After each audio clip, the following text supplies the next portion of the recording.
जय हिंद दोस्तों, मैं नवीन शर्मा आप सभी का स्वागत करता हूं। आशा करता हूं आप सब एकदम अच्छे हैं, एकदम बेहतरीन हैं। एक बार सारे प्यारे दोस्त एक स्माइल के साथ में बताएंगे कि आप सब कैसे हैं। उम्मीद करेंगे बहुत अच्छे होंगे, बहुत शानदार होंगे। और जैसा कि साथी आप सब लोग जानते ही हैं कि हम लोग आपका एग्जाम से पहले वंडर क्लास का एक प्रॉमिस आप लोगों से कर चुके थे कि हम 15 वंडर क्लासेस करेंगे। तो सबसे पहले तो मैं उसके बारे में बता चुका था, हालांकि पहले जिन स्टूडेंट्स को नहीं पता है, ठीक है, उन स्टूडेंट्स को मैं एक बार इसके बारे में बता दूं। ठीक है, बड़े फोकस के साथ में आप चीज़ों को समझेंगे और जानेंगे। ठीक है, good morning to all of you. तो ये जो हमारी वंडर क्लास है, इनके बारे में मैं पहले बता दूं कि अगले 15 दिन हम करने क्या वाले हैं।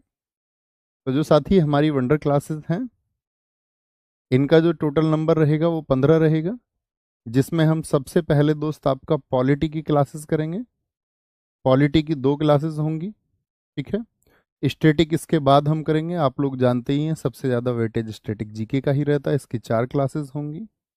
इसके बाद में दोस्त हम स्टैटिक के बाद में जो करने वाले हैं, आपका ज्योग्राफी की क्लासेस करेंगे। 2 क्लासेस ज्योग्राफी की होंगी। हिस्ट्री की साथ ही इसमें 2 क्लासेस होंगी। ठीक है, हिस्ट्री की 2 क्लासेस करेंगे हम। और इसके बाद में हम लोग इसमें साइंस, एक फिजिक्स, एक आपका केमिस्ट्री और एक बायोलॉजी, और इसके बाद में फिर आपका इकोनॉमिक्स, इकोनॉमिक्स की 2 क्लासेस करेंगे। तो इस तरह से हमारी टोटल नंबर ऑफ क्लासेस जो होंगी वो 15 होंगी।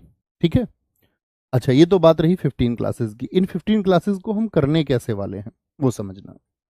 हम इनके लिए टोटल नंबर ऑफ क्वेश्चंस चुनेंगे। जैसे मैंने कहा कि हम अगर पूरी पॉलिटी को देखें तो वो टोटल नंबर ऑफ क्वेश्चन से हम लोग देखते हैं, जैसे मैंने बोला 200 क्वेश्चन हम इसके करेंगे, 300 हम इसके करेंगे।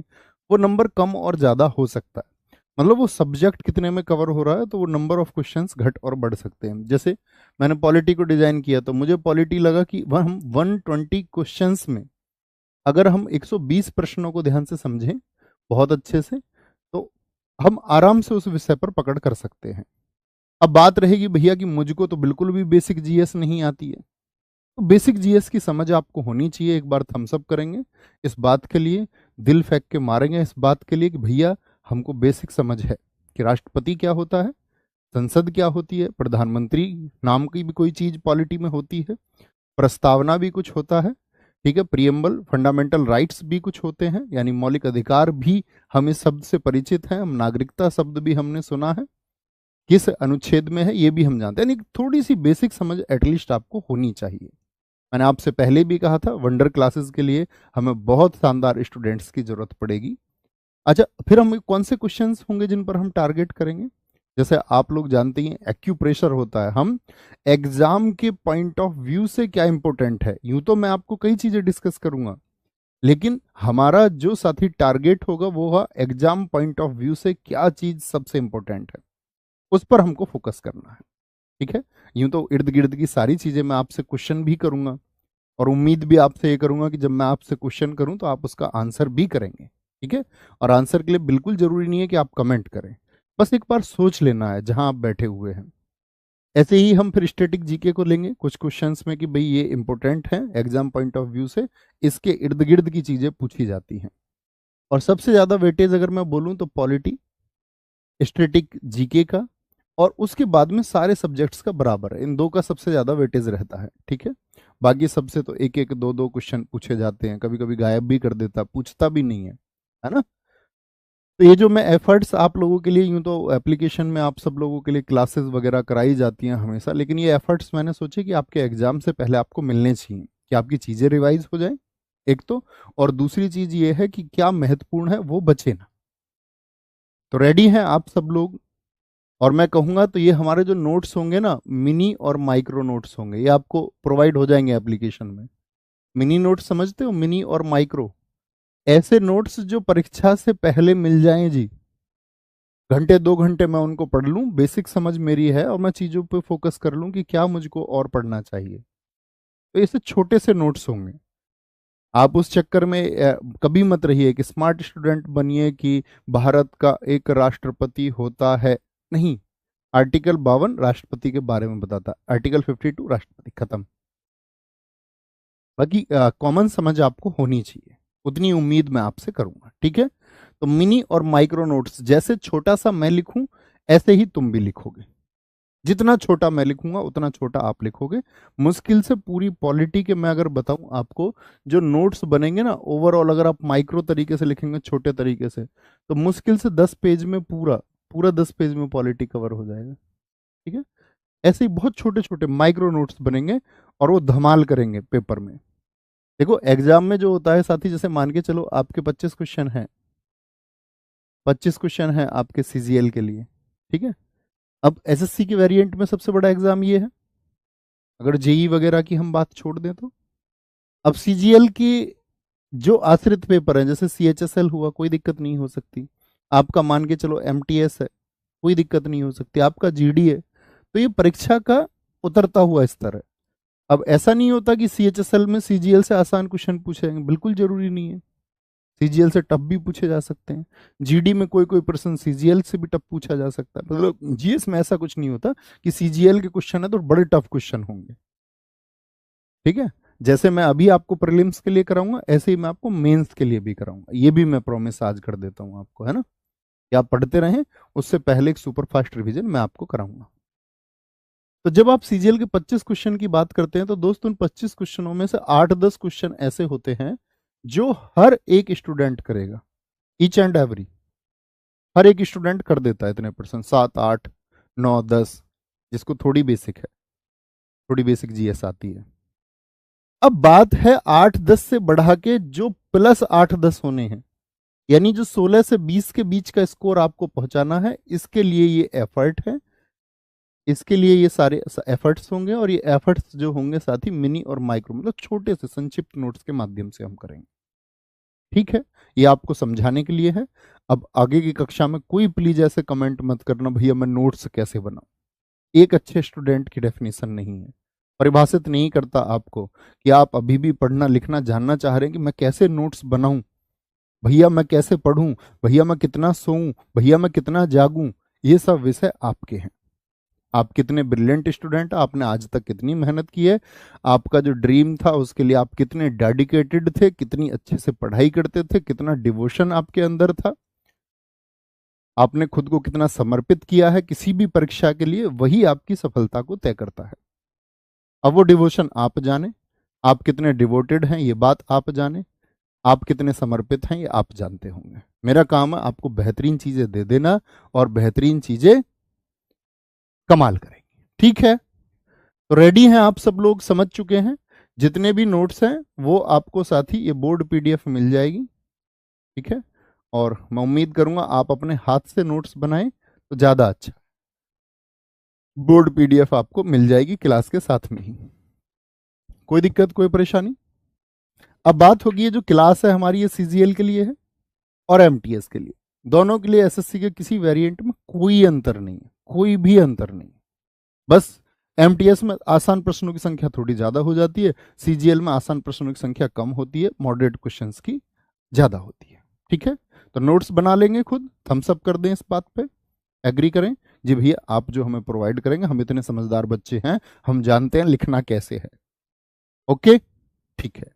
अब बाकी एग्जाम्स आप बोलें जी ये कवर हो जाएगा आरपीएफ इससे, या कोई भी बच्चों के मैसेज आते हैं बहुत सारे, तो ये ना जीएस के लिए इसको किंग माना जाता है कि सीजीएल की जो जीएस है वो किंग है। किंग का मतलब है कि फिर आरपीएफ हो आपका, बाकी स्टेट का एग्जाम हो, अगर आप इसके लिए अच्छा तैयारी कर लेते हैं तो फिर बाकी सब कवर हो जाता है। तो तैयार हैं, शुरू करेंगे जी। नंबर ऑफ क्वेश्चंस, जैसे 120 क्वेश्चंस हमने पॉलिटी के लिए ही हैं। आज थोड़ी बातें हो गई, रोज हम बस क्लास को स्टार्ट करेंगे, बाकी बातें नहीं करेंगे। तो ये 120 क्वेश्चन हम 2 पार्ट में बांटेंगे, 60 और 60 क्वेश्चन। बड़े ध्यान से पढ़ना और बड़े ध्यान से उत्तर देना, बड़े ध्यान से। ठीक है, तो शुरू करेंगे दोस्त आज की क्लास को, जिसका पहला क्वेश्चन फिर मैं बता देता हूं, एक वर्ड का यूज मैंने किया, एक्यूप्रेशर। जानते हो इसको, एक्यूप्रेशर?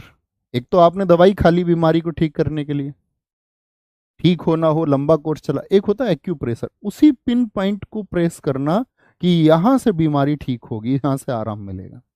तो हम उस पिन पॉइंट पे फोकस करते हुए कि एग्जाम में क्या है। ठीक है, तो मेरे दोस्त, मेरे प्यारे साथी, मेरे प्यारे भाई, मेरी प्यारी बहन, सबको बहुत सारा प्यार और एक अच्छी सी शुरुआत के लिए हर डेडिकेटेड स्टूडेंट से मैं उम्मीद करूंगा कि परीक्षा दे के आएंगे बहुत अच्छे से, और जब अच्छा परफॉर्म करेंगे तब बताएंगे भैया पेपर में ये हेल्प हुई थी। ठीक है सर जी, थ्योरी से करवाने वाले थे सर? नहीं, ऐसा कुछ नहीं था, मैंने कभी नहीं बोला मैं थ्योरी से करवाने वाला हूँ। वंडर क्लासेस तो मैंने कम से कम 3 महीने पहले ही यूट्यूब पे वीडियो बना के डाली थी, और मैंने कहा था हम नंबर ऑफ क्वेश्चंस करेंगे, उसमें मैंने बताया था आपको कैसे कैसे क्वेश्चंस करेंगे। यूट्यूब पे अभी भी वीडियो पड़ी हुई है। थ्योरी से करवाने के लिए मैंने बोला था कि हम यूट्यूब पर शुरू करेंगे GS foundation free of cost. वो तो बहुत लंबा प्रोसेस चलेगा, उसके लिए तो कम से कम कई महीने चाहिए होंगे, है ना। एग्जाम टाइम पे आप थ्योरी से करने वाले हैं, तो अब तक एप्लीकेशन में क्या पढ़ रहे थे? ओके, तो शुरू करें। तो पहला क्वेश्चन है, कोलकाता में जो आपका सुप्रीम कोर्ट है उसकी स्थापना किसके द्वारा की गई थी? कोलकाता में। अच्छा, कोलकाता में सुप्रीम कोर्ट किस वर्ष में खुला था, जरा बताएं ओपन। तो 1773 का आपका विनियामक अधिनियम, कभी कभी हम इसको इंग्लिश में पढ़ रहे थे लेकिन ये हिंदी में भी आता है, विनियामक अधिनियम। उस समय जो आपका ब्रिटेन के प्रधानमंत्री थे नाथ, तो उनके नाम से भी इसको नाथ एक्ट भी कहा जाता है। तो 1773 के रेगुलेटिंग एक्ट से 1774 में क्या, 1774 में कोलकाता में सुप्रीम कोर्ट की स्थापना हुई। कोलकाता में क्या बना था साथी? आपका सुप्रीम कोर्ट। ठीक है, अब हम देखते हैं कि सुप्रीम कोर्ट जो है आपका, इसके बारे में आप क्या जानते हैं। पहला प्रश्न सुप्रीम कोर्ट किस अनुच्छेद में है? तो आप कहेंगे आर्टिकल 124 है। इतनी कॉमन समझ तुम्हारी चाहिए। इसमें जो साथी आपका चीफ जस्टिस बनाए गए, मुख्य न्यायाधीश जो बनाए गए, वो बनाया गया था किसको? एलिजाहा इम्पे को। एलिजाहा इम्पे को इसमें क्या बनाया गया था? मुख्य न्यायाधीश। ठीक है, और अन्य जो थे आपके अदर जो जज थे उसमें कौन कौन थे? चैम्बर्स थे, लिमेस्टर थे, लिमेस्टर, और साथी आपका हाइड थे। ये बात जानते हैं जी भैया। अच्छा, ये तो कलकत्ता का सुप्रीम कोर्ट है, मुझे बताइए दिल्ली में सुप्रीम कोर्ट कब आपका ओपन हुआ था?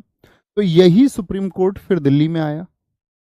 दिल्ली में जो साथी आपका उच्चतम न्यायालय, उच्चतम को बोलते हैं सुप्रीम। ठीक है, जो सुप्रीम कोर्ट है,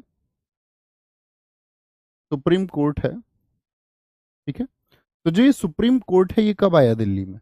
तो आपको कहना है कि भैया 1950 में आया था, 26 जनवरी 1950। इसकी पहली बैठक कब हुई थी? बड़ा इंपॉर्टेंट क्वेश्चन बनता है। फर्स्ट मीटिंग, पहली बैठक जो इसकी हुई थी वो हुई थी आपका, क्या बोलेंगे भैया, 28 जनवरी 1950, 1950 में, 28 ऑफ जनवरी 1950। अब यहीं पर क्वेश्चन बनते हैं आपका हाई कोर्ट से। पहले तो आपको सुप्रीम कोर्ट पता होना चाहिए कि भैया सुप्रीम कोर्ट किस आर्टिकल में है। तो आप बोलेंगे सुप्रीम कोर्ट भैया, सुप्रीम कोर्ट आता है आपका आर्टिकल 124 में। लेकिन जब मैं बात करता हूं किसकी, हाई कोर्ट की, तो उसके लिए कौन सा अनुच्छेद है? सोचें जरा। तो आप कहेंगे भैया वो है आपका आर्टिकल 214, 214। तो यहां पर क्वेश्चन बनते हैं आपका हाई कोर्ट से भी कि भारत का पहला हाई कोर्ट कौन सा है। भारत का पहला जो हाई कोर्ट है, जो भारत का पहला उच्च न्यायालय है, वो कौन सा है?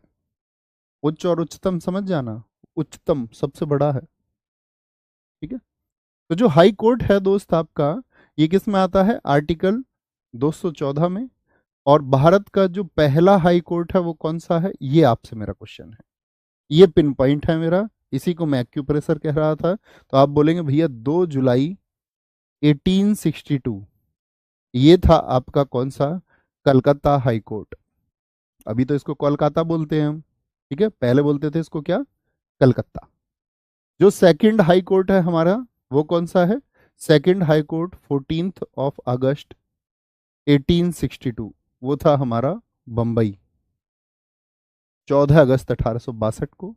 और तीसरा हाई कोर्ट कौन सा था हमारा? तीसरा हाई कोर्ट है जो 15 अगस्त 1862 1862 में था हमारा मद्रास। चेन्नई का पुराना नाम मद्रास है। ठीक है, ऐसे ही पूछा जाता है आपका दोस्त Delhi high court. Delhi high court का नंबर याद नहीं रखना, बस दिल्ली हाई कोर्ट की स्थापना कब हुई थी?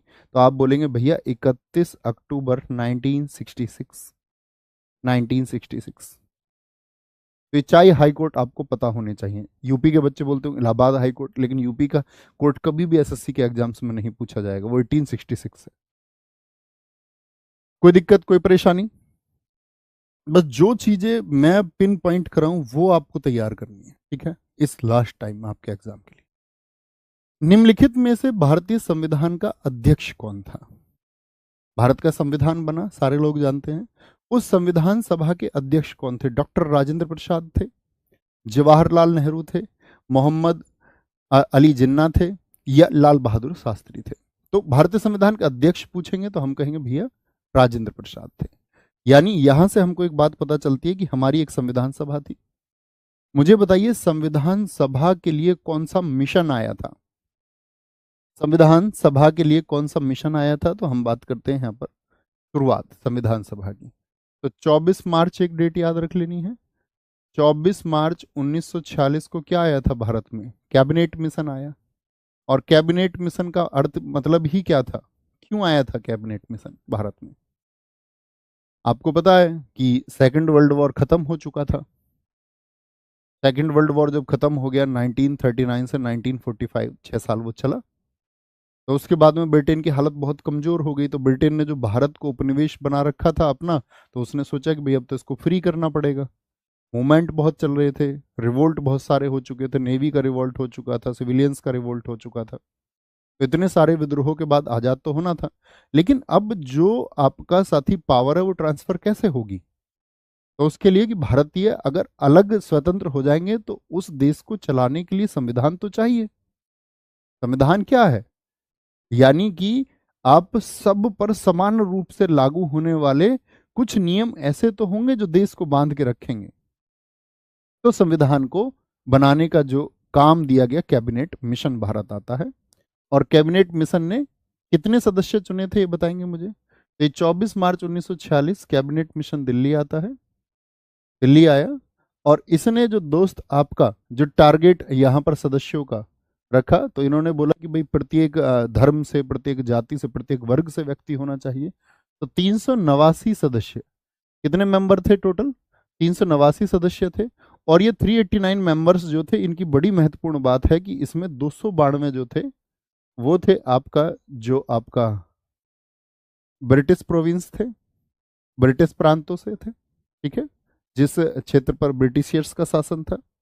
4 इसमें साथी आपका कमिश्नरी क्षेत्रों से थे, जो कमिश्नरी एरिया थे, कमिश्नरी क्षेत्रों से थे, ठीक है, कमिश्नरी एरिया जो थे। और 292 4 296। तो इसके बाद में कितने बचते हैं आपका? 89 और 4, यानी कि 93 किससे थे? वो थे आपका देसी रियासतों से, जो प्रिंसली स्टेट्स थे, देसी रियासतों से। तो इस तरह से कुल मिलाकर के ये 389 मेंबर्स थे। कितने मेंबर्स थे? 389 मेंबर्स थे। ये बड़ी महत्वपूर्ण बात है। अच्छा, जो 389 मेंबर्स थे भाई, 93 तो देसी रियासतों से हो गए यहाँ पर, तो बचे कितने आपका? 292 और 4, इनका नंबर भी बड़े ध्यान से देखना होता है भाई। ये तो राजा लोग हो गए, राजा लोग हो गए। तो ये जो 296 मेंबर्स थे, 296 जो मेंबर्स थे, इसमें बड़ी महत्वपूर्ण बात है कि 208 जो थे, 208, 208 तो थे कांग्रेस थे, क्योंकि उस समय 2 ही पार्टियां थी। 208 कांग्रेस से, और साथ ही आपका जो 73 मेंबर्स थे वो कहां से थे? वो थे आपका मुस्लिम लीग से, मुस्लिम लीग से। तो ये नंबर भी आपको पता होना चाहिए, ठीक है, इसमें तो कोई दिक्कत नहीं। अब आती है संविधान सभा जब हमारी बन रही थी, तो इसकी जो पहली मीटिंग हुई, आपका जो पहले अध्यक्ष चुने गए, यानी कि आपका 9 दिसंबर 1946 को, वो कौन थे? तो आप बोलेंगे भैया वो डॉक्टर सच्चिदानंद सिन्हा थे। कौन थे? डॉक्टर सच्चिदानंद सिन्हा, सच्चिदानंद सिन्हा। लेकिन मुझे बताइए, ये तो सबसे वरिष्ठ सदस्य थे, इसीलिए इनको अध्यक्ष चुना था। लेकिन अगली जो मीटिंग हुई, जो 11 दिसंबर 1946 को चुना गया, वो किन को चुना गया? तो वो डॉक्टर राजेंद्र प्रसाद थे, डॉक्टर राजेंद्र प्रसाद। तो यहां से ही क्वेश्चन बनता है कि राजेंद्र प्रसाद बने पहले परमानेंट प्रेसिडेंट। ये कौन बन गए थे? ये स्थायी बने थे। और उनको तो बुजुर्ग होने की वजह से परमानेंट ये साथी प्रेसिडेंट हो गए थे। ये तो सिर्फ बुजुर्ग थे, इस वजह से अस्थाई अध्यक्ष बने थे। कौन बने थे? अस्थाई अध्यक्ष। अब मैं पूछूं संविधान निर्माता किसको कहा जाता है, तो आप कहेंगे संविधान निर्माता कहा जाता है डॉक्टर बाबा साहेब भीमराव अंबेडकर को। ठीक है, ये दोनों बातें आपको पता होनी चाहिए, बड़ी महत्वपूर्ण बातें हैं। मैं आपसे पूछूंगा जो संविधान सभा की अंतिम बैठक हुई थी, जो सबसे लास्ट सेशन था, वो कब हुआ था? सबसे लास्ट मीटिंग और लास्ट सेशन ये कब हुआ था? तो आप बोलेंगे 24 जनवरी 1950 को हुआ था। और इसी दिन दोस्त आपका क्या कर लिया गया था, जो राजेंद्र प्रसाद थे इनको इसी दिन प्रेसिडेंट बनाया गया, देश का प्रेसिडेंट इनको डिक्लेयर कर दिया गया। ठीक है, और आप लोगों को पता होना चाहिए 1950 से लेकर के 1962 तक राजेंद्र प्रसाद हमारे देश के राष्ट्रपति रहे और देश के पहले राष्ट्रपति भी हैं। कोई दिक्कत, कोई परेशानी? आगे आगे।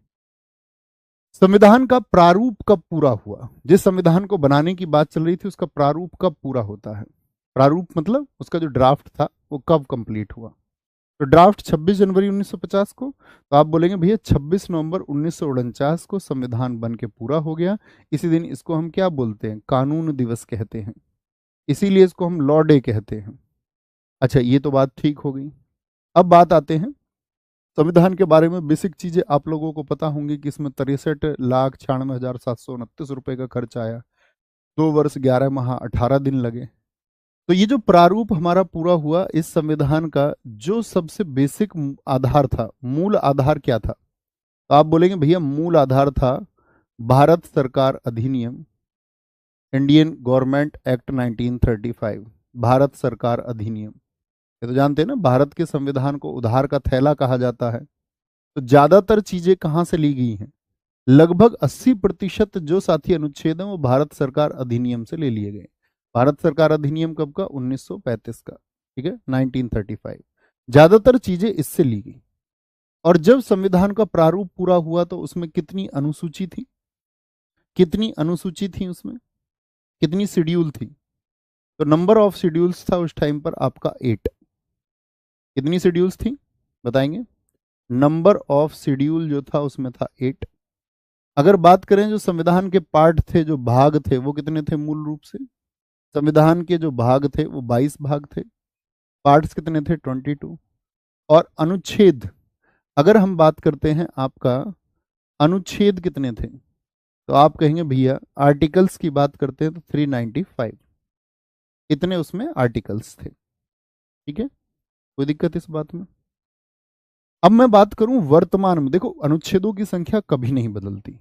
अनुच्छेद में आप देखते होंगे जैसे आपका 21, आर्टिकल 21 प्राण एवं दैहिक स्वतंत्रता, उसी में 21A कर दिया। 86 कॉन्स्टिट्यूशनल जो अमेंडमेंट था, 86वां संविधान संशोधन 2002 के द्वारा। क्या है मुझे बताएंगे 86वां संविधान संशोधन 2002?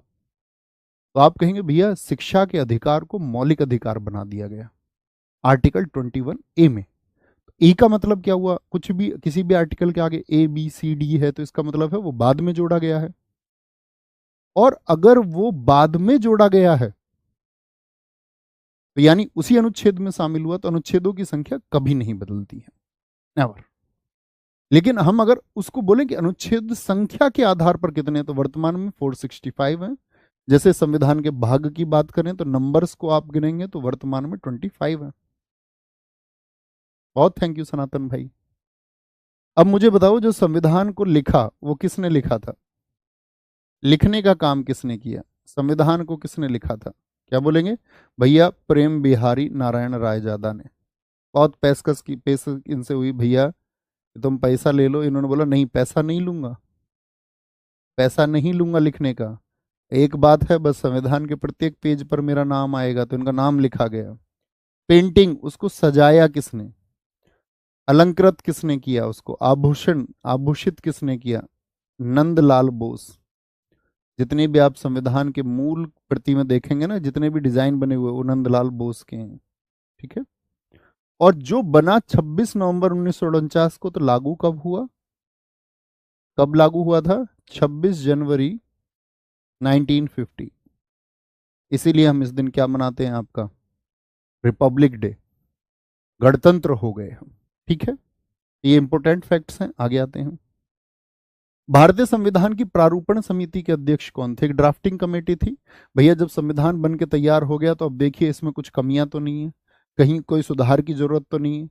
तो उस कमेटी के चीफ हैं बाबा साहेब अम्बेडकर, इसीलिए उनको संविधान निर्माता कहते हैं। बहुत सारे लोग अपोज करते हैं, कहते हैं भैया 389 मेंबर्स थे तो इन्हीं को क्यों कहा जाता है? क्योंकि अंतिम जो स्वरूप दिया और चीजों में जो परिवर्तन किया कि ये चीजें सही हैं और गलत हैं, तो अंतिम रूप से जो उसको तय किया वो ड्राफ्टिंग कमेटी ने किया। और उसके प्रेसिडेंट कौन थे? उसके प्रेसिडेंट थे बाबा साहेब भीमराव अंबेडकर। क्वेश्चन पूछा जाएगा आपसे कि जो ड्राफ्टिंग कमेटी थी उसमें टोटल नंबर ऑफ मेंबर्स कितने थे, कुल सदस्य कितने थे ड्राफ्टिंग कमेटी? तो इसका तो अब संविधान के बाद में इन्होंने मूल्यांकन किया, एग्जामाइन बाद में किया, तो बाद में ही इसका गठन हुआ। 29 अगस्त 1947 को ये स्टैब्लिश हुई, 29 अगस्त 1947 को। ठीक है, इसमें आपसे पूछे कुल सदस्य कितने थे ड्राफ्टिंग कमेटी में? कुल सदस्य थे दोस्त आपका, क्या बोलेंगे, कुल मेंबर्स थे इसमें 7। कुल मेंबर्स कितने थे? 7। अब 7 के नाम आपको पता है? वो पता होने चाहिए। जैसे हम बात करते हैं उसमें एक थे आपके एन गोपाल स्वामी अयंगर। गोपाल स्वामी अयंगर पूछता है बहुत बार, कहता है कि कौन प्रारूपण समिति में शामिल नहीं था? गोपाल स्वामी अयंगर थे। दूसरे आपके कन्हैयालाल मणिकलाल मुंशी थे, के एम मुंशी जिनको हम कहते हैं। एक साथी आपका अल्लादी कृष्णा स्वामी थे, अल्लादी कृष्णा स्वामी। ठीक है, अल्लादी कृष्णा स्वामी थे। एक मोहम्मद सादुल्ला थे। कौन थे? मोहम्मद मोहम्मद सादुल्ला थे, सादुल्लाह थे। ठीक है, मोहम्मद सादुल्लाह। एक साथी आपका बी एल मित्र थे। बी एल मित्र की जगह फिर किसने ले ली थी? आपका एन माधवराव ने। एन माधवराव इनकी जगह पर आ गए थे। ठीक है, और छठे मेंबर थे डीपी खेतान, जिनकी मौत हो गई थी। इन्होंने तो रिजाइन कर दिया था, बी एल मित्तर भी बोलते हैं इनको। डीपी खेतान जी की मौत हो गई थी और इनकी मौत के बाद में टीटी कृष्ण स्वामी आ गए थे। तो 6 तो ये थे और 7वें कौन थे? अब ऐसे भी पूछ लेगा बाबा साहेब अम्बेडकर के अलावा कितने मेंबर्स थे, तो आप क्या बोलेंगे? बाबा साहेब अम्बेडकर के अलावा जो मेंबर्स थे वो मेंबर्स थे आपका कुल 7 है, तो एक उनको हटाएंगे तो 6 हो जाएंगे। अब आते हैं सोर्सेस ऑफ इंडियन कॉन्स्टिट्यूशन, फटाफट से बताएंगे। भारतीय संविधान में क्या क्या चीजें ली गई हैं? Directive principles of state and policy, राज्य के जो नीति निर्देशक सिद्धांत है वो कहां से लिए गए हैं? तो क्या बोलेंगे? राज्य के नीति निर्देशक सिद्धांत आयरलैंड से लिए गए हैं। आयरलैंड के संविधान के भी अनुच्छेद 45 से, आर्टिकल 45 से लिए गए हैं। मूल अधिकार जो फंडामेंटल राइट्स हैं, फंडामेंटल राइट्स, अपने राइट्स की कौन बात करता है दुनिया में? अपने अधिकारों के लिए कौन सा देश है जो सबसे ज्यादा लड़ता है? अमेरिका। अपने आप खुद को दादा समझता रहता है। सबसे ज्यादा अधिकार कौन दिखाता है दुनिया पे अपना? तो बोलेंगे भैया United states of America, USA. संघ राज्य संबंधियों जो समवर्ती सूची है, कॉन्करेंट लिस्ट, आगे पढ़ेंगे हम। लिस्ट स्टेट लिस्ट होती है, आपका सेंट्रल लिस्ट होती है, और एक होती है कॉन्करेंट लिस्ट, जिस पर जो कानून है वो राज्य और केंद्र यानी कि सेंटर और स्टेट दोनों बना सकते हैं। ठीक है, तो क्या बोलेंगे? ये कहां से ली गई है? ऑस्ट्रेलिया से। भारत राज्यों का संघ है और संघ में यानी कि जो आपका दोस्त यूनियन है उसमें ज्यादा पावर है और यूनियन में ज्यादा पावर है, ये बात जो है कहां से ली गई है? ये आपसे मेरा क्वेश्चन है। आप इसके लिए कनाडा आंसर करेंगे या फिर यूनाइटेड किंगडम आंसर करेंगे? तो क्या बोलेंगे? भैया इसके लिए हम आंसर कर देंगे आपका, क्या बोलेंगे कि ये कनाडा से लिया गया है, कनाडा से। तो क्या आंसर बन जाएगा हमारा, जरा देखें। 3 3 5 3 5 1 2, 3 5 1 2, 3 5 1 2, ऑप्शन डी एकदम से सही हो जाएगा। तो ये सोर्सेस बड़े पूछे जाते हैं। अब मैं आपसे कुछ सोर्सेस पूछूंगा, मुझे बताओ जो आपका प्रस्तावना की भाषा है, लैंग्वेज ऑफ प्रियम्बल, प्रस्तावना की भाषा, इसको हमने कहां से लिया है? Language of preamble. ठीक है, लैंग्वेज ऑफ प्रियम्बल, इसको हमने कहां से लिया है? तो क्या बोलेंगे भैया? एक क्वेश्चन तो ये हो गया। दूसरा क्वेश्चन बनेगा आपसे, मुझे बताना कि जो संसद में संयुक्त अधिवेशन होते हैं, जो जॉइंट सेशंस होते हैं, अच्छा एक बार थम्स अप करना जैसे मैं अंग्रेजी में बोलूं, या लिखना जरूरी है कि हर शब्द को मैं लिखूं? अगर मैं अंग्रेजी में बोल भी दूं तो काम हो जाएगा। जैसे मैं इसको बोलूँ ज्वाइंट सेशन, तो जिन साथियों को दिक्कत होगी अंग्रेजी में या किसी लैंग्वेज में, तो वो समझ जाएं उसको कि ये ज्वाइंट सेशन है। लिखना तो तुमको आता ही होगा ना, ऐसा तो नहीं है कि भैया देख के टिपेंगे हम तो। आप जिस शब्द को लिखेंगे उसी को लिखेंगे, हमको मीनिंग वीनिंग नहीं आती है। तो क्योंकि सीजीएल में इंग्लिश भी पूछी जाती है, एमटीएस में भी इंग्लिश पूछी जाती है, तो उतनी तो इंग्लिश पे तुम्हारी पकड़ होगी। तो ये दोनों कहाँ से लिए हैं हमने? ऑस्ट्रेलिया से लिए हैं, ऑस्ट्रेलिया से। ठीक है, ऑस्ट्रेलिया से लिए हैं। मुझे बताइए दोस्त, आपका जो सिंगल सिटीजनशिप लिया है हमने, सिंगल सिटीजनशिप, एकल नागरिकता को हमने कहाँ से लिया है? एकल नागरिकता का सिद्धांत हमने कहाँ से लिया है? एकल नागरिकता के साथ में ही आता है जो संसद है, यानी कि अगर हम बोले संसदीय प्रणाली यानी पार्लियामेंट्री सिस्टम, सिंगल सिटीजनशिप और पार्लियामेंट्री सिस्टम, ये हमने यूके से लिए हैं। और भारत में कैसी नागरिकता है? तभी हम सब कर रहे हैं, तभी हम सब कर रहे हैं। जी सर, इतनी समझ तो है, बहुत बढ़िया शांतनु भाई, होनी चाहिए इतनी। इतनी है ना तो फिर दिक्कत है, अगर इतनी भी समझ नहीं है तो। अगर हम बात करते हैं दोस्त आपका, मुझे बताओ सीआरपीसी को हमने कहाँ से लिया है? Criminal procedure code, CrPC. तो आप क्या बोलेंगे? सीआरपीसी को हमने जापान से लिया है। दो तरह के प्रोसेस हैं इंडिया में, एक तो दोस्त आईपीसी है, आईपीसी इंडियन पिनल कोड, भारतीय दंड संहिता। लिखो इंडियन पिनल कोड, भारतीय दंड संहिता। आप कोई क्राइम करेंगे, अभी तो इसका नाम बदल के क्या कर दिया गया 2023 में, पूछेगा। आईपीसी का नाम बदल के 2023 में क्या कर दिया गया? 2023 में बोल रहे हैं इसको बीएनएस, भारतीय न्याय संहिता, भारतीय न्याय संहिता। आप कोई पुलिस का एग्जाम देते सब इंस्पेक्टर के लिए, तब आपको पढ़ना पड़ता है ये। ठीक है, सीपीओ के लिए नहीं पढ़ना है, दिल्ली पुलिस सब इंस्पेक्टर देंगे तब नहीं पढ़ना, स्टेट एग्जाम में पढ़ना पड़ता है। तो आईपीसी जो था आपका इंडियन पिनल कोड, ये क्या बताता है? इंडियन पिनल कोड बताता है कि आपने कोई अपराध किया है तो उसके लिए क्या सजा होगी। ये कब का था? 1860 का था, लेकिन लागू ये हुआ था आपका दोस्त कब, मतलब कैनिंग के टाइम का था ये, लागू हुआ था ये 1862 में, 1 जनवरी 1862। तो ये तो बताता है किसके बारे में? पनिशमेंट्स के बारे में, कि भाई तुम चोरी करोगे, जैसे उसमें चोरी के लिए धाराएं होती थी 379, 300 टू 302 में मर्डर का दंड बताया गया, 307 में आत्महत्या को बताया गया। ठीक है, जैसे बोलते हैं 120 भी आपराधिक षड्यंत्र कोई कर रहा है, क्रिमिनल कॉन्स्पायरेसी, उसका दंड बताया गया। 420 भी तुम जानते होगे, ठग, जो कोई फॉर्जरी करते थे, ठग कर, तो मतलब इसमें पनिशमेंट बताए गए। तो पनिशमेंट तो ठीक है, किसी आदमी ने अपराध कर दिया तो पनिशमेंट कौन देगा? कोर्ट देगा पनिशमेंट। अब कोर्ट उसको दंड देगा, न्यायालय उसको दंड देगा, तो सीधी सी बात है, दंड देने के लिए वो आदमी न्यायालय भी तो पहुंचे, या जज साहब वहां बैठे हुए किसी ने कहीं क्राइम कर दिया सजा सुना देंगे, तो यानी उसकी गिरफ्तारी होगी, उस आदमी को कोर्ट में पेश किया जाएगा, फिर उसकी डेट्स चलेंगी, उसकी तारीखें चलेंगी, फिर गवाह आएंगे, फिर सजा सुनाई जाएगी। ये सब प्रोसीजर सीआरपीसी है। तो पूछा जाता है सीआरपीसी क्या है, तो क्रिमिनल प्रोसीजर कोड। ठीक है, इसको बोलते हैं आपका दंड प्रक्रिया संहिता। और ये कब की है? 1973 का है। और ये कब लागू हुआ था? 1 अप्रैल 1974 को, लागू 1974 में। तो इसमें क्या बताया गया? क्रिमिनल प्रोसीजर, प्रोसीजर का मतलब ही क्या होता है? प्रक्रिया, क्रिमिनल प्रोसीजर कोड, दंड प्रक्रिया संहिता, दंड प्रक्रिया संहिता। क्या बोलेंगे? दंड प्रक्रिया संहिता। बात समझ गए दोनों में क्या अंतर है? एक बार थम्स अप करके बताएं, समझ में आया ना? आईपीसी में तो बता दिया भैया कि ये दंड मिलेगा, जैसे राजा ने बोल दिया कि मेरे राज्य में कुछ इस तरह से होगा तो उसके लिए ये सजा है, लेकिन राजा उसको गिरफ्तार भी तो करवाएगा आदमी को, तभी तो दंडित करेगा। इतनी बात क्लियर है? ठीक है जी। तो कहने का मतलब है सीआरपीसी को हमने जापान से लिया है।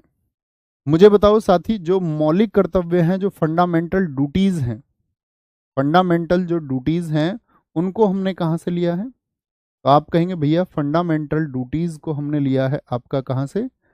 अपना कर्तव्य हमारे देश के साथ में कौन निभाता है? रूस निभाता है जी, रूस निभाता है। फिर आता है दोस्त आपका, हमारे देश में न्यायपालिका स्वतंत्र है, जो जुडिशरी है वो एकदम फ्री है, न्यायपालिका की जो फ्रीडम है, स्वतंत्रता, अगर मैं बात करूं आपका जो न्यायिक पुनर्विलोकन है, ऐसा थोड़ी कोर्ट ने एक बार जो डिसीजन दे दिया उसमें कोई सुधार नहीं कर सकता, उसको बोलते हैं न्यायिक पुनरावलोकन, जुडिशियल रिव्यू। जुडिशियल रिव्यू आपका, जैसे साथी आपने देखा होगा राष्ट्रपति पर महाभियोग यानी उसको पद से हटाया जाता है, यानी इम्पीचमेंट प्रोसेस ऑन प्रेसिडेंट, जो राष्ट्रपति पर महाभियोग है, और साथ ही जो राष्ट्रपति का पद है या उपराष्ट्रपति का पद है, राष्ट्रपति प्लस उपराष्ट्रपति के जो पद हैं, यानी प्रेसिडेंट और वाइस प्रेसिडेंट के जो पोस्ट हैं, ये भी हमने कहाँ से लिए हैं, ये भी हमने यूएसए से लिए हैं। कहाँ से लिए हैं सारे के सारे, जुडिशियल रिव्यू भी, ठीक है। जो साथी आपका स्वतंत्रता है किसकी, जुडिशरी की, न्यायपालिका की, इसको भी हमने कहाँ से लिया है, ऑस्ट्रेलिया से। ऑस्ट्रेलिया सॉरी, हमने समवर्ती सूची। और अगर हम बात करते हैं आपका अमेरिका से, तो अमेरिका से हम बात करते हैं दोस्त आपका किसके बारे में, कि हमने एक तो लिया साथी आपका जुडिशियल रिव्यू को, एक हमने लिया न्यायपालिका की स्वतंत्रता को, एक इम्पीचमेंट प्रोसेस को यानी राष्ट्रपति को उसके पद से हटाने के लिए। इन सब पे क्वेश्चन हम आगे करेंगे और दोनों के पद पूछ ले। अब मैं क्वेश्चन पूछूंगा आपसे, प्रधानमंत्री का पद हमने किस देश से लिया है, प्रधानमंत्री का जो पद है वो हमने किस देश से लिया है, ये मेरा आपसे क्वेश्चन है। अब ये आपको लॉजिकल बनाएगा, प्रधानमंत्री का जो पोस्ट है ये किससे लिया है हमने, तो इसके बारे में तो भैया हमने कहीं पढ़ा नहीं। तो जब हमने पढ़ लिया कि साथी हमने संसदीय प्रणाली, भाई संसद का ही तो भाग है प्रधानमंत्री, तो यानी कि प्रधानमंत्री का पद भी कहां से, यूके से, जो यूके की वेस्टमिंस्टर प्रणाली है, आपने पढ़ा होगा पॉलिटी पढ़ते समय, ठीक है। अच्छा मुझे बताओ दोस्त, आपका जो हम लोग पढ़ते हैं आपातकाल के जो प्रावधान हैं, यानी इमरजेंसी जो प्रोविजंस हैं, आपातकाल के जो प्रावधान हैं वो हमने कहां से लिए हैं, आपातकाल के प्रावधान हमने लिए हैं साथी आपका जर्मनी से। जर्मनी का एक संविधान लिखा गया था वीमर, वीमर, ठीक है, वीमर कॉन्स्टिट्यूशन से हमने इनको लिया। एक दोस्त आपका पूछा जाता है संविधान संशोधन, जो कॉन्स्टिट्यूशनल अमेंडमेंट्स हैं, संविधान संशोधन को हमने कहां से लिया है, तो संविधान संशोधन कहां से लिए हैं हमने, भैया आर्टिकल 368 में हम इनको पढ़ते हैं, और ये हमने लिए हैं आपका साउथ अफ्रीका से, साउथ अफ्रीका से। सोर्सेज से बहुत क्वेश्चन पूछे जाते हैं। अब सोर्सेज से बनने वाले ये सारी चीजें भी आपको पता होनी चाहिए, आईपीसी, सीआरपीसी, इन पे बहुत क्वेश्चन बनते हैं। आप जर्नली इनको पढ़ते नहीं है। एसएससी जीडी ने पूछ रखा, आईपीसी कब लागू हुई, एसएससी एमटीएस ने पूछ रखा, सीएचएसआर ने, सीजीएल में अभी तक नहीं पूछा गया, पूछा जा सकता है, ठीक है। आगे आते हैं। भारतीय संविधान के निर्माताओं का मत निम्नलिखित में से किसमें प्रतिबिंबित होता है, जो भारत के संविधान लोग क्या चाहते थे, मतलब देश के लिए वो कैसा संविधान चाहते थे, तो उद्देशिका में मिलता है, मूल अधिकारों में, राज्य के नीति निर्देशक सिद्धांतों में देखने को मिलता है, या फिर मूल कर्तव्यों में देखने को मिलता है, तो आप बोलेंगे भैया वो मिलता है प्रियम्बल। एक हमारे साथी का भी क्वेश्चन आया था, भैया ये प्रस्तावना क्या है, तो बेटा इस तरह के स्टूडेंट्स की बिल्कुल आवश्यकता नहीं है, प्लीज, कब पढ़ोगे तुम, ठीक है। तो क्या बोलेंगे आप लोग, ऐसा मत बोला प्रस्तावना क्या है, संविधान क्या है, मूल अधिकार क्या है। यूके क्या है सर, यूनाइटेड किंगडम, ब्रिटेन, कहां से लिया गया है वो, हमने ब्रिटिश संविधान से लिया है, ब्रिटिश संविधान। तो प्रियम्बल क्या है, प्रियम्बल बताता है कि भाई हमारे लोग क्या चाहते थे, कैसा भारत वो चाहते थे। इसके लिए प्रियम्बल के लिए सबसे पहले याद रख लेना, उद्देश्य प्रस्ताव जो आया आपका, उद्देश्य प्रस्ताव किसने पेश किया था, नेहरू जी ने पेश किया कि भाई हम भारत का संविधान इस तरह का चाहते हैं, भारत के संविधान में ये चीजों का ध्यान रखा जाए। तो ये किसका था, 13 दिसंबर 1946 को नेहरू जी ने इसको प्रपोज किया, नेहरू जी ने पेश किया। लेकिन क्या सब लोगों ने एक्सेप्ट कर लिया, नहीं, बहुत बहस चली, और अंततः वो आपका 22 जनवरी 1947 को एक्सेप्ट कर लिया गया, 22 जनवरी को बाद उसको एक्सेप्ट किया गया, 22 जनवरी 1947, यानी बहुत दिन उस पर बहस चली, ठीक है। अब मूर्ख पढ़ लो इनको, बच्चों को इसको हटाओ ना, इसको सामने से, शिव बच्चन यादव सर 15 अगस्त हम क्यों मनाते हैं, तुम मूर्ख हो क्या दोस्त, भारत में रह के तुमको ये नहीं पता हम 15 अगस्त क्यों मनाते हैं। इस तरह की बातें नहीं करनी, ठीक है। इस तरह की किसी बात का आंसर अब नहीं दिया जाएगा, अगले 15 दिन नहीं, फोकस करना है इस पे जो मैं सिखा रहा हूं। तो इसको एक्सेप्ट कब किया गया, 22 जनवरी 1947 को। क्या चाहते थे जी, क्या चाहते थे बताएंगे संविधान, अगर हम बात करें आपसे, यहाँ पर देखिए प्रस्तावना को पढ़िए, सीन 2 लगा देना भाई इस पे, ध्यान से बस एक बार पढ़ेंगे और क्या क्या क्वेश्चन यहाँ से बन सकते हैं उनको देखेंगे। सीन 2 पे देखेंगे हिंदी और इंग्लिश के दोनों के बच्चे, एक बार सीन 2 लगा दो ताकि बताना भाई थम्स अप करके क्लियर आप पढ़ पा रहे हैं इसको या नहीं। ठीक है, आगे आएंगे। सर प्रियम्बल को हमने अमेरिका से लिया, जी भाई साहब प्रियम्बल अमेरिका से प्रेरित है, लेकिन प्रस्तावना की जो भाषा है, जो इसमें लैंग्वेज लिखी गई है, वो ऑस्ट्रेलिया से है। कोई दिक्कत? आगे हम भारत के लोग भारत को एक संपूर्ण प्रभुत्व संपन्न समाजवादी पंथनिरपेक्ष लोकतंत्रात्मक गणराज्य बनाने के लिए उसके समस्त नागरिकों को सामाजिक आर्थिक और राजनीतिक न्याय, विचार अभिव्यक्ति विश्वास धर्म और उपासना की स्वतंत्रता, प्रतिष्ठा और अवसर की समता प्राप्त करने के लिए उन सब में व्यक्ति की गरिमा, राष्ट्र की एकता और अखंडता सुनिश्चित करने वाली बंधुता बढ़ाने के लिए दृढ़ संकल्प होकर अपनी इस संविधान सभा में आज तारीख 26 नवंबर 1949 ईस्वी मिति मार्क्सिस, ये हिंदी महीना लिखा हुआ है, को एतद द्वारा इस संविधान को अंगीकृत अधिनियमित और आत्मतर्पित करते हैं। ठीक है सर, साफ नहीं दिख रहा है भाई, सीन 2 नहीं लगाया क्या आपने? ओहो, और बड़ा कर लेते हैं, शायद अभी दिखेगा भाई, अभी दिख जाएगा, है ना? देखो अभी आप पढ़ पाए? बहुत सारे बच्चे कह रहे हैं दिख रहा है, बहुत सारे कह रहे हैं नहीं दिख रहा है। अभी देखिए, अभी दिखा? अभी और जूम किया है मैंने। कोई नहीं, जो बात मैं समझाना चाहता हूँ वो बिगर दिखे भी समझा देंगे हम। इंग्लिश वाले बच्चे इधर पढ़ लें।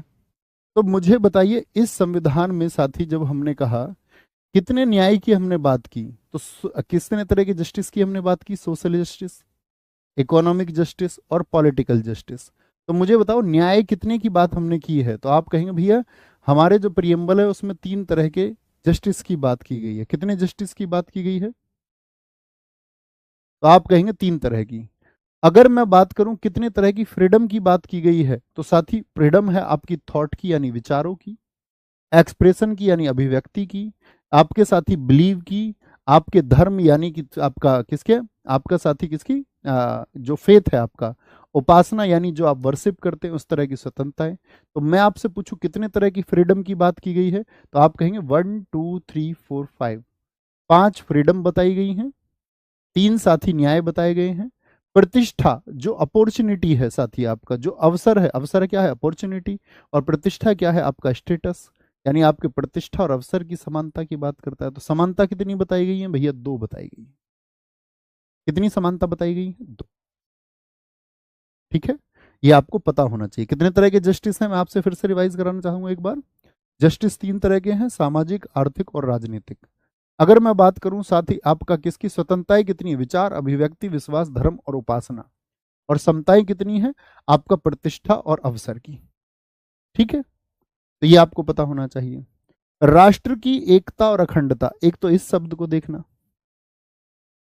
राष्ट्र की एकता और अखंडता, क्या ये जब प्रस्तावना, मूल प्रस्तावना में ये शब्द था, हाँ या ना? मुझे बताएंगे सारे प्यारे साथी, मूल प्रस्तावना में ये शब्द था या नहीं था?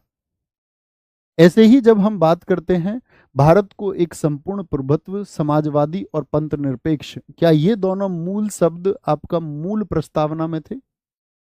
क्या अगर मैं बात करूं आपसे, जो यहां पर साथी आपका दिखाया गया है कि उसको सोशलिस्ट और सेकुलर बनाने की जो बात की गई है, सोशलिस्ट सेकुलर, और जब हम बात करते हैं आपका दोस्त राष्ट्र की अखंडता की, किसकी?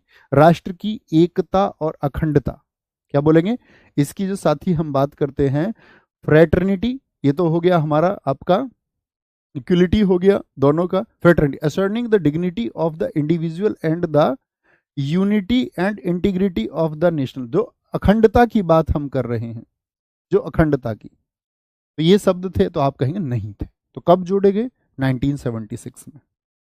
कब जोड़े गए? 42वें संविधान संशोधन, जो 42 कॉन्स्टिट्यूशनल अमेंडमेंट था 1976, उससे इनको जोड़ा गया।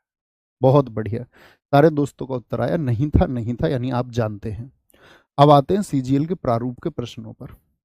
भारतीय संविधान की उद्देशिका के संदर्भ में निम्नलिखित कथनों पर विचार करें। कौन से कथन हैं?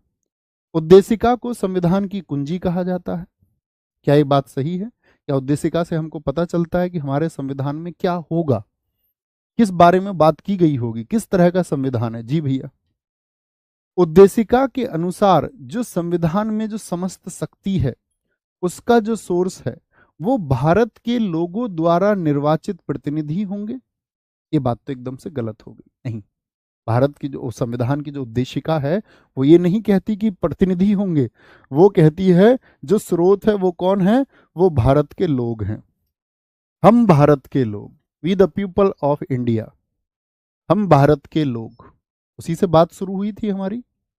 तो यानी कि जो निर्वाचित प्रतिनिधि नहीं होंगे, शक्ति किसको दी गई है, जनता को दी गई है, भारत के लोगों को दी गई है, ना कि रिप्रेजेंटेटिव्स को। ठीक है।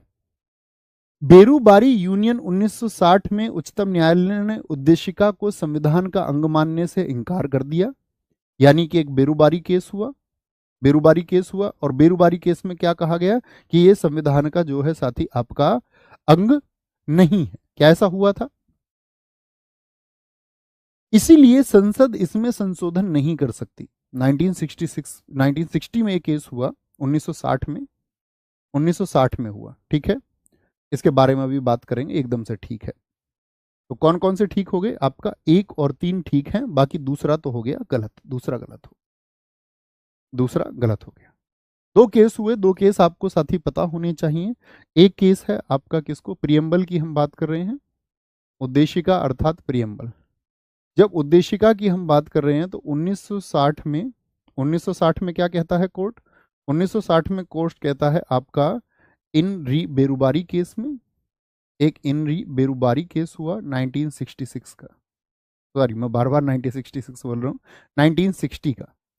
इसमें कहा गया कि जो उद्देशिका है ये संविधान का अंग होगी या नहीं होगी। तो इन्होंने बोला कि इसको संविधान का अंग ये नहीं है, मतलब मानने से ही इंकार कर दिया कि संविधान का अंग नहीं है। अब संविधान का अंग नहीं है तो संशोधन नहीं हो सकता। तो इसीलिए 1973 में केशवानंद भारती, आपने सुना होगा, बड़ा एग्जाम में पूछा जाता है, केशवानंद भारतीवाद कब हुआ था? केशवानंद भारती, ठीक है, केशवानंद भारतीवाद हुआ आपका। ये था आपका वर्सेस केरल स्टेट बनाम केरल राज्य, बड़ा प्रसिद्ध है इसलिए पता होना चाहिए आपको। तो 1973 में जब ये हुआ तो इन्होंने संविधान का अंग क्या कह दिया कि उद्देशिका जो है वो संविधान का अंग है, और संविधान का अंग यदि है तो उसमें फिर संशोधन भी हो सकता है, यानी अमेंडमेंट्स हो सकते हैं आपका प्रियम्बल में। जी भैया, लेकिन जो मूल ढांचा है वो नहीं बदलना चाहिए। मूल ढांचा यानी कि उसका जो साथी बेस था वो नेवर चेंज, वो कभी नहीं बदला, कभी नहीं बदला जाएगा। जैसे मैंने आपको मार्क करके दिखाया, समाजवादी और पंथ निरपेक्ष वो अलग से जोड़े गए या किसी शब्द को हटा के जोड़े गए, तो आप कहेंगे मूल ढांचे को भैया नहीं बदला जा सकता है, बाकी कुछ उसमें जोड़ा जा सकता है। जैसे राष्ट्र की एकता और अखंडता, तो एकता को हटा के अखंडता लिखा गया या अखंडता को जोड़ के लिखा गया, तो यानी कि एकता और अखंडता। तो अखंडता शब्द यानी कि मूल ढांचा थोड़ी ना बदला, जो पहले से था उसको थोड़ी ना बदला, बाद में किया। तो क्या बोलेंगे आपका, इन्होंने बोल दिया कि संविधान का अंग है, संशोधन हो सकता है लेकिन मूल ढांचे को नहीं बदलेंगे। अब मैं आपसे पूछूं प्रियम्बल में कितनी बार आपका साथी मुझे बताएं, कितनी बार आपका जो आपका प्रस्तावना है उसमें कितनी बार संशोधन हुए हैं? तो आप कहेंगे सिर्फ एक बार। एक बार। कौन कौन से? समाजवादी शब्द जब जोड़ा गया, जब पंथ निरपेक्ष शब्द को जोड़ा गया, अभी मैंने आपको बताया, और जब आपका अखंडता इंटीग्रिटी वर्ड को जोड़ा गया। तो ये आपका एक बार परिवर्तन हुआ 42वें संविधान संशोधन में। इतनी बात क्लियर है? जी भैया। भारतीय नागरिकता नहीं प्राप्त की जा सकती है। नागरिकता के बारे में बात करते हैं साथी, आपका भाग 2 जो है संविधान का, भाग 2 आर्टिकल 5 से 11 ये सिंगल सिटीजनशिप के हमारे किसके नागरिकता के बारे में बताता है। तो जो नागरिकता है उसको क्या हम जन्म से प्राप्त कर सकते हैं? आप कहेंगे जी भैया, जन्म द्वारा उसको प्राप्त किया जा सकता है। कोई व्यक्ति भारत में जन्मा हो, आप जानते हैं उनके माँ बाप में से कोई भारतीय है। देशीयकरण बाई नेचुरलाइजेशन, देशीयकरण होता है कि किसी व्यक्ति ने, मान के चलो कोई किसी अन्य देश का आदमी है, उसने अपने देश की नागरिकता छोड़ दी और भारत की नागरिकता वो चाहता है, भारत में आ गया, भारत में सिंगल सिटीजनशिप है क्योंकि उसको बाकी तो छोड़नी पड़ेगी। जी हाँ, भारत में आया और जब वो यहाँ की नागरिकता चाह रहा है तो 1 साल उसको यहाँ रहना पड़ेगा लगातार, और उससे पहले 7 वर्ष भी रह चुका है कुल मिलाकर के, चाहे 2 महीने, चाहे 6 महीने, चाहे 8 महीने, ऐसे करके। तो ये नेचुरलाइजेशन। किसी भूभाग को सम्मिलित करना एकदम से ठीक है। जैसे हमने सिक्किम को मिलाया, आप बता सकते हैं सिक्किम को हमने कब मिलाया था और सिक्किम को किस आर्टिकल से हमने मिलाया था? तो आर्टिकल 2 से हम भारत के बाहर की किसी जमीन को अपने अंदर मिला सकते हैं, अपनी सीमा के अंदर। यानी पाकिस्तान को भी भैया हम भारत के अंदर मिला सकते हैं, बिल्कुल मिला सकते हैं। पाकिस्तान के किसी क्षेत्र को हम भारत के अंदर फिर से मिला सकते हैं, बिल्कुल मिला सकते हैं, आर्टिकल 2 के तहत। जैसे सिक्किम को हमने मिलाया, वो भारत का हिस्सा थोड़ी ना था। 1975 में हमने उसको मिलाया, 1975 में। तो जब उसको हमने मिलाया तो वहां के नागरिक भी भारत के नागरिक हो गए या नहीं हो गए? या उनको सिक्किम के नागरिक या आप तिब्बत के नागरिक कहते हैं? आप कहेंगे नहीं भैया, आप कहेंगे भारत के नागरिकों के द्वारा भारतीय बैंक में धन जमा करके। ये कोई तरीका नहीं है। तो कितने तरीके हैं नागरिकता प्राप्त करने के? भैया 5 तरीके हैं। नागरिकता छोड़ने के 3 तरीके होते हैं, आपको पता होना चाहिए। तो 5 तरीकों में से जो चौथा तरीका होता है वो कौन सा तरीका है, ये आपको बताना है कि भैया वंशक्रम, बाय डिसेंट, बाय डिसेंट, ठीक है, माता पिता में से कोई एक हो। 5वां आपका होता है पंजीकरण, रजिस्ट्रेशन से आप प्राप्त कर सकते हैं नागरिकता, बाय बाय रजिस्ट्रेशन। अब मैं आपसे पूछूंगा नागरिकता छोड़ने के कितने तरीके हैं? तो आप कहेंगे भैया नागरिकता को जो छोड़ा जाता है उसको छोड़ने के तरीके हैं आपके कितने? 3 तरीके से छोड़ा जाता है। यहां पढ़िए, भारत के संविधान की उद्देशिका में संविधान संशोधन 1976 द्वारा निम्नलिखित में से कौन से शब्द जोड़े गए थे? अब आपका प्रश्न कभी गलत नहीं होना चाहिए। सोशलिस्ट शब्द को जोड़ा गया था? जी भैया। सेकुलर शब्द को जोड़ा गया था? जी भैया। क्या बंधुता शब्द को भी जोड़ा गया था? ये आपको बताना है। क्या बंधुता, क्या बंधुता शब्द को भी छोड़ा गया था? ये आपको बताना है। क्या बोलेंगे? केवल 1 और 2, 1, 2 और 3, या फिर साथी आपका 2 और 4, या 1, 3 और 4? चुनाव करें, एकदम आंसर आना चाहिए। भैया ड्यूअल सिटीजनशिप क्या होता है? कुछ ड्यूअल सिटीजनशिप जैसे यूएसए में है दोस्त, वो आप यूएसए की नागरिकता भी ले सकते हैं और किसी अन्य देश की भी, लेकिन हमारे यहाँ नहीं है। हमारे यहाँ तो आप अगर हमारे यहाँ की नागरिकता लेंगे तो कहीं और की नागरिकता छोड़नी पड़ेगी, और अगर कहीं और की नागरिकता लेते हैं तो भारत की नागरिकता छोड़नी पड़ेगी। नहीं दोस्त मुकेश, आपने गलत आंसर लिखा था, 1975 होगा। तो क्या होगा आपका? कौन कौन से शब्द? क्या सत्यनिष्ठा शब्द को जोड़ा गया? बोलेंगे भैया क्या सत्यनिष्ठा, ट्रुथफुलनेस, क्या ये शब्द जोड़ा गया था? आप कहेंगे नहीं जी, ये शब्द नहीं जोड़ा गया। अब इसकी बात करेंगे, देखेंगे। क्या बंधुता शब्द को साथी आपका जोड़ा गया? बंधुता नहीं भैया। तो कौन कौन से हो गए? केवल 1 और 2, केवल 1 और 2। ठीक है, बात से सहमत हैं? बोलेंगे सारे दोस्त इस बात से सहमत हैं? Very good, very good, very good, बहुत शानदार। अच्छा, हाँ एक प्रश्न छूट गया, एक बच्चे ने लिखा भैया एक प्रश्न शायद पीछे छूट गया, क्वेश्चन छूट गया ना? हाँ ये आ गया। देखिए, हमारे संविधान की प्रस्तावना में किसका उल्लेखन नहीं है? आप कर पाएंगे, अब कोई दिक्कत नहीं है। क्या हमारे संविधान में भैया जस्टिस की बात की गई है, न्याय की बात की गई है? जी भैया। सामाजिक, आर्थिक और राजनीतिक, सोशल जस्टिस की बात की गई है, इकोनॉमिक जस्टिस की बात की गई और पॉलिटिकल जस्टिस की बात की गई है। क्या भ्रातृत्व की बात की गई है, फ्रेटर्निटी? ये भ्रातृत्व शब्द हमने साथी फ्रांस से लिया। कहां से? फ्रांस से। प्रतिष्ठा और अवसर की समानता की बात की गई थी? जी भैया। क्या कहीं पर वहां पर वयस्क मताधिकार की बात थी? नहीं भैया, वयस्क मताधिकार की कोई बात नहीं थी। ठीक है, ये तो जब निर्वाचन आयोग आया तब वयस्क मताधिकार की बात की गई, लेकिन मूल उद्देशिका में इसकी कहीं कोई बात नहीं थी। कोई दिक्कत इस बात में? अगले प्रश्न पर आते हैं। संविधान का कौन सा भाग है जो नागरिकता के प्रावधानों से संबंधित है? तो कौन सा प्रावधान है? आप कहेंगे भैया भाग 2 है। ये लौट के ही आना था इस पे, क्योंकि फिगर आगे लगा हुआ था। भाग 2, कुछ ऐसा नहीं है कि छोड़ के गए हैं उसको, वो वापस लौट के आना था, क्योंकि हमारा प्रस्तावना का फिगर बीच में लगा हुआ है। अब आए, अब जैसे ये क्वेश्चन है, मुझे बताएं संविधान सभा के चुने हुए स्थायी अध्यक्ष कौन थे? तो चुने हुए कौन थे आपका? सच्चिदानंद सिन्हा क्या चुने हुए थे? तो आप कहेंगे नहीं जी, राजेंद्र प्रसाद थे, राजेंद्र प्रसाद थे। इस बात में कोई दिक्कत किसी को? अब आया क्वेश्चन ये, केंद्र में कौन सा एक्ट है जो द्विसदनीय विधायिका लेके आया? दो सदन होंगे। कौन से? आपका 1919 का एक्ट था जिसको चैम्सफोर्ड अधिनियम हम कहते हैं। तो द्विसदनीय विधायिका यानी उस समय तो आपका कौन कौन सी होती थी? विधान परिषद होती थी, ठीक है, और एक आपका विधानसभा। इस तरह की दो बातें की गई थी। संविधान के भाग आप जानते हैं, एक बार थम्स अप करें कि भाई पहले आर्टिकल 1 से 4 भाग 1 में क्या बताया गया है? भाग 1 में ये पता होना चाहिए, सबसे कॉमन चीज है पॉलिटी की। भाग 2 में क्या है? सिटीजनशिप को बताया गया है।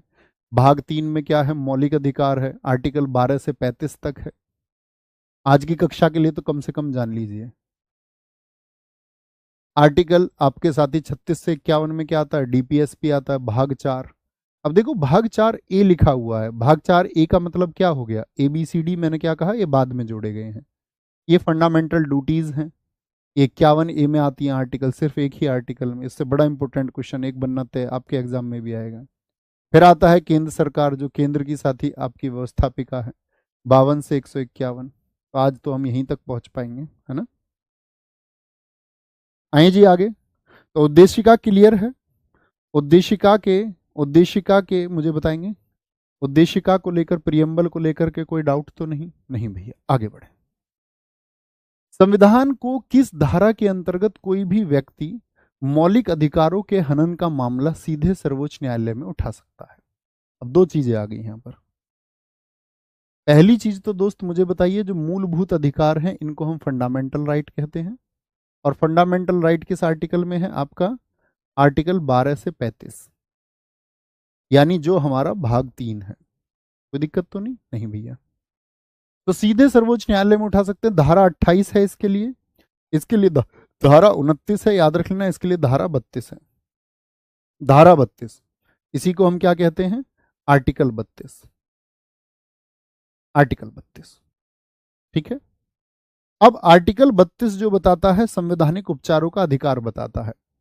आर्टिकल 32 बहुत इंपॉर्टेंट है। क्या बताता है?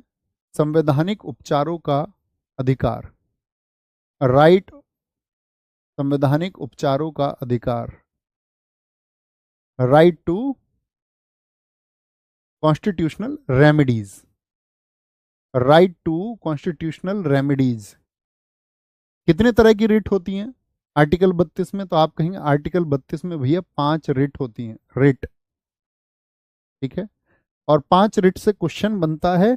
आज पांचों की पांचों रिटों के बारे में मुझे बताओ। जैसा पहला होता है बंदी प्रत्यक्षीकरण। तो बंदी प्रत्यक्षीकरण क्या होता है? किसी भी बंदी को 24 घंटे से ज्यादा बंद नहीं रखा जाएगा, हाबियस कॉर्प्स बोलते हैं। कितना? इसमें कौन सा प्रावधान है? 24 घंटे, 24 घंटे वाला। 24 घंटे से पहले व्यक्ति को न्यायालय में पेश करना पड़ेगा। दूसरा आता है आपका परमादेश, परमादेश, मैंडेमस। जैसे क्वेश्चन पूछा गया आपका सीजीएल 2022 में ही, मैंडेमस का अर्थ है, मैंडेमस का अर्थ होता है कि भैया कोई अधिकारी रेड टेपिज्म का शिकार हो गया, लाल फीता शाही। तुमने देखा बाबूजी लोग होते हैं अफसर, तो सुनते नहीं किसी की, तो अब बाहर खड़ा हो जा तू जाके। अंदर कैसा है ऑफिस में? आप काम करवाने के लिए गए थे, बोले बाबूजी मेरा ये काम है, नहीं सुना उसने, आप कोर्ट जा सकते। परमादेश, तो कोर्ट बोलेगा उस आदमी से कि तुम्हारा काम ये है, ये तुमको करना होगा। इसको बोलते हैं हम आदेश देते हैं, हम आदेश देते हैं। मैंडेमस का मतलब आदेश कौन देता है? कोर्ट देता है भैया। कब देगा? किसको जाता है ये मैंडेमस? हमेशा किसी अधिकारी को जाएगा, किसी ऑफिसर को जाएगा, जब वो अपने काम को सही ढंग से नहीं कर रहा है या अपने काम को नहीं कर रहा है। कोई दिक्कत? तीसरा आपका साथी, तीसरा आपका, तीसरा कौन सा होता है? तीसरा होता है प्रतिषेध। प्रतिषेध का मतलब है प्रोहिबिशन, कोई रोक। जैसे आपने एक वर्ड आप अंग्रेजी में भी पढ़ते होंगे, cigarette is prohibited here, spit is prohibited. तो प्रोहिबिटेड का मतलब क्या है? कि निषेध है, रोकथाम है। यहां सिगरेट पीना मना है, मना है। तो प्रोहिबिशन का मतलब होता है मना। अब भैया मना किससे होती है? निचली अदालतों से, निचली अदालतों से। अब यहां पर आपको एक चीज समझनी होगी और मुझे बतानी भी होगी कि आप वो जानते हैं नहीं। जो ये शक्तियां हैं साथी, 5 रिट की, मुझे बताइए, ये सुप्रीम कोर्ट के ही पास हैं या हाई कोर्ट के पास भी हैं?